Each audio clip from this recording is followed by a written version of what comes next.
Good afternoon, everyone. Good afternoon, Kingsley. Yeah. I'm going to try to do something which is very difficult to do. I'm going to give you a 10-minute tour across Canada, showing you how and when blacks arrived in different groupings and settled in different areas across Canada. I'm going to try to do it in 10 minutes because that's the time allotted, but this is something I could do for a whole day. Okay, so the title you see there, Overview of Blacks' Arrival and in Canada 1608 to present. I stopped doing presentations for a long time, so I don't have my regular tools, but I'm going to try to use it. Next slide for me, please. Yeah. Now, everybody recognize this. What does it look like to you? Map of Canada. Okay. So blacks, the first. Let me start by saying this, that blacks have been coming to North America for more than 500 years before Christopher Columbus. However, we're not going to go into all of that history today, but there are settlements of blacks in North and South America that predates Columbus. And when Columbus came, he found blacks in Cuba and in Hispaniola. And the people that brought Columbus here were the mariners. He recruited them. They were North Africans. He recruited in Lisbon. And so it was black people that piloted those ships that got him here. The first known black to arrive and settle in Canada came in July 1608, arriving with Samuel de Champlain. And they settled at a place called, no, back to that side. Yes, a place called New France, which is Quebec City over here. And he settled there. That was 1608. He came as an interpreter for Samuel de Champlain among the natives, particularly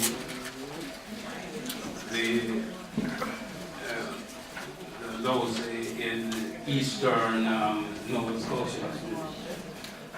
The next known one was a young boy, a preteen, that was captured off the coast of Madagascar and brought to New France in 1628.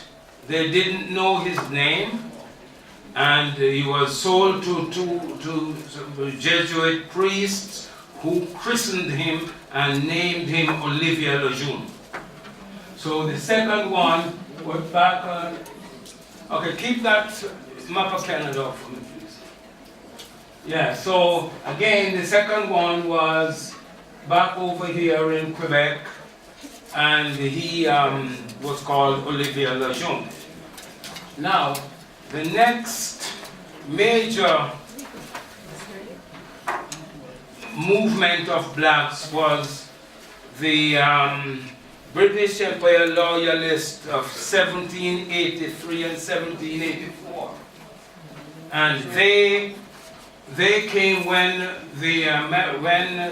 Britain lost the War of Independence with the Americans. All the loyal British had to flee from south of the 49th parallel, and so they came and settled in Canada. Some settled in eastern Ontario around Kingston, Belleville, that area. Some in New Brunswick and some in Nova Scotia. After that, the next major thrust, well, during that period of time, chattel slavery operated in Upper Canada, which was Quebec, and Lower Canada, which is Ontario. That means people were bought and sold at the auction block in these two areas. And so that continued up until 1864, when the emancipation took place. The next major movement of people was we have the Underground Railroad system. Flip a couple of slides until you get to the Underground Railroad. Okay. Another one. Yeah. This is the map of the Underground Railroad system. It was a system of circuitous routes, residences and hiding places and so on across North America, which hid and transported people to free states. There were several states in America which were free: Oklahoma, California, and so on. And so there were several of those, and so to those or to Canada. And some came, those that came by the Underground Railroad came up around the St. Catherine, the Niagara Falls area, crossing the Niagara River, or further west to the Detroit area where they crossed the Detroit River.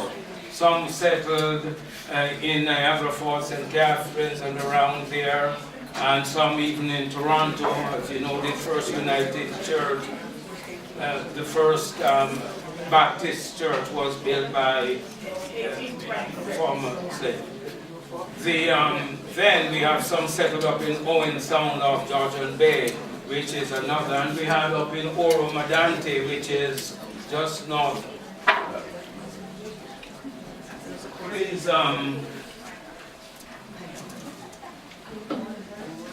okay, just hold it there, don't move. Thanks. And so those were the areas of settlement here. Then the next major thrust came from California. California had black people before Columbus came here. There were black settlers there, and after they came and they started to bring slaves, they enslaved the free blacks that were there, along with those that they brought, and so on. So when there was a period where the governor of California, they were treating them very badly, and people were rising up, and the governor of the Crown Colony of Vancouver Island reached out to the governor of California and said, I will take that. Now this man, his mother was Jamaican and his father was English. And he became the governor of the Crown Colony of Vancouver Island. And he brought them to Vancouver. He brought them to, and they settled around Victoria and Salt Spring Island. And so they had, their story is documented in a book called Blacks in Deep Snow, the Black Pioneers of British Columbia. And then the next major epoch came from Oklahoma, where back in 1910 and 11, Oklahoma joined statehood and started to impose the Jim Crow laws. And these free blacks, they had a thriving town called Muskegee, where they were very, very prominent artisans and so on. And they said they will never go back into servitude. And so they packed up and left to go to Western Canada.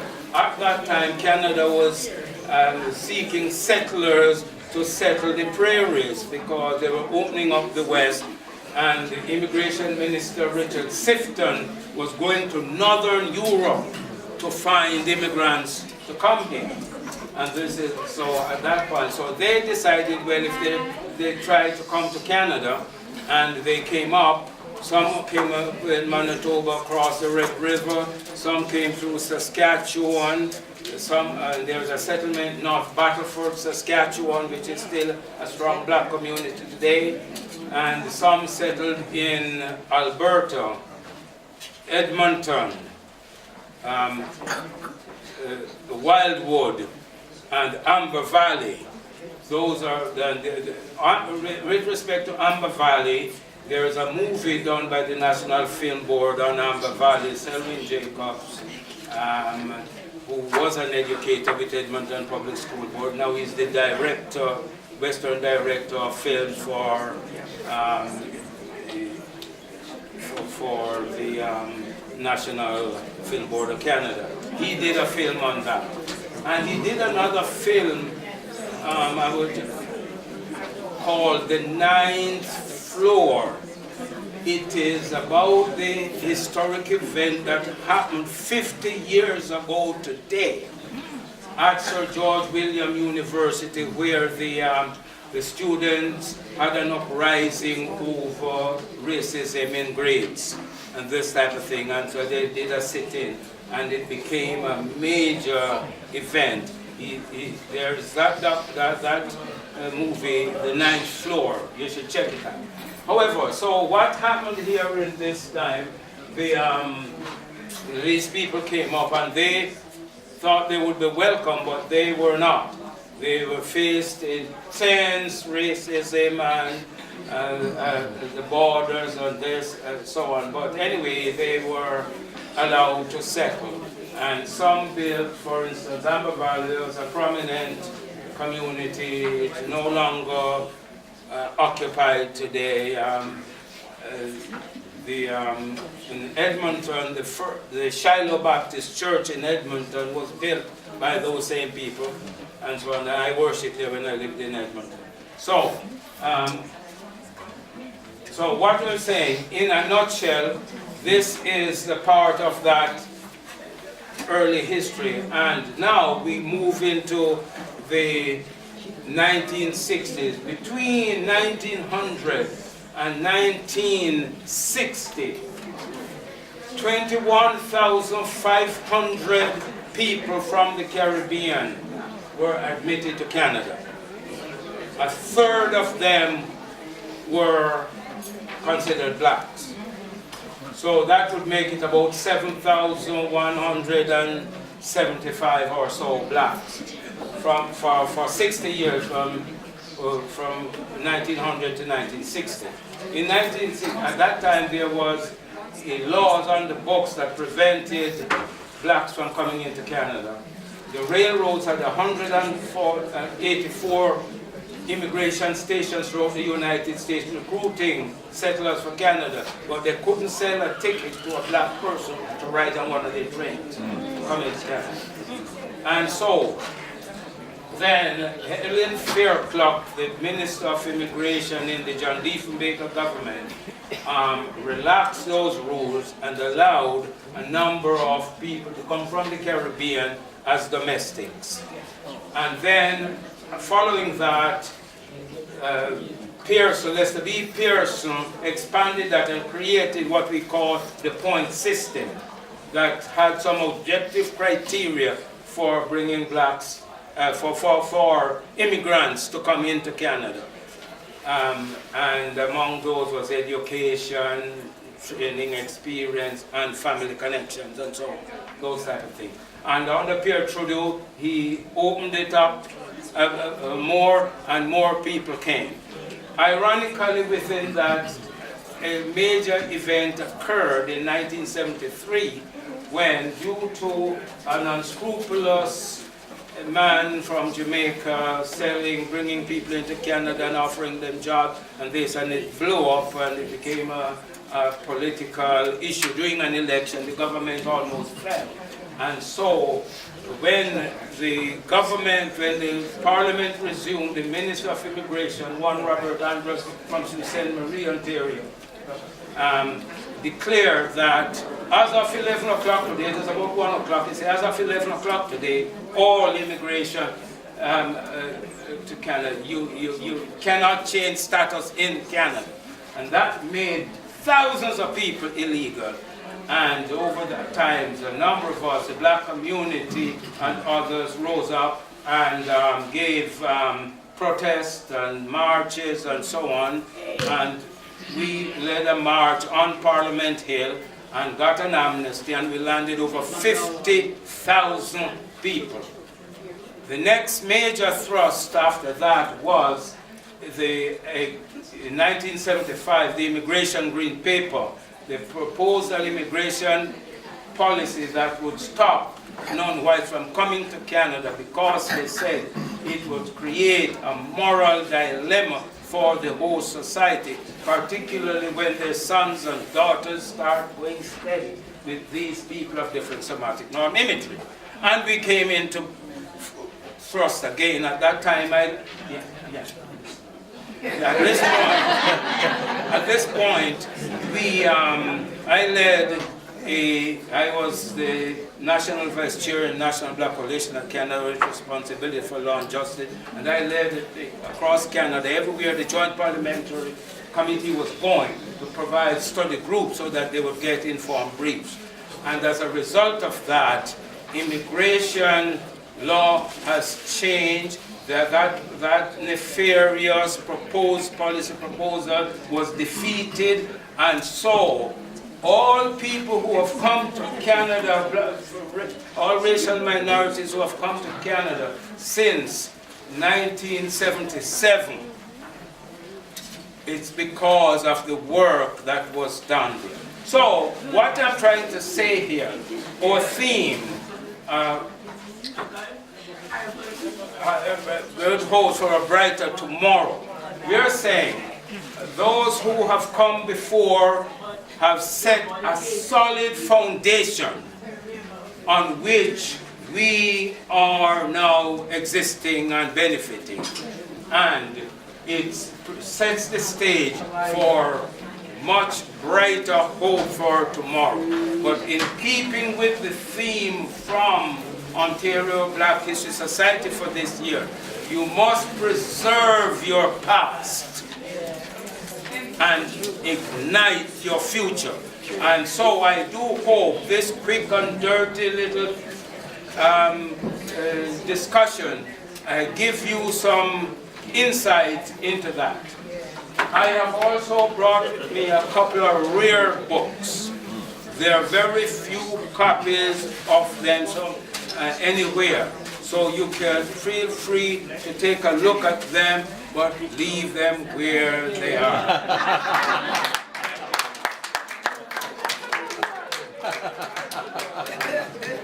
Thank you, quick Kingsley, for that history lesson.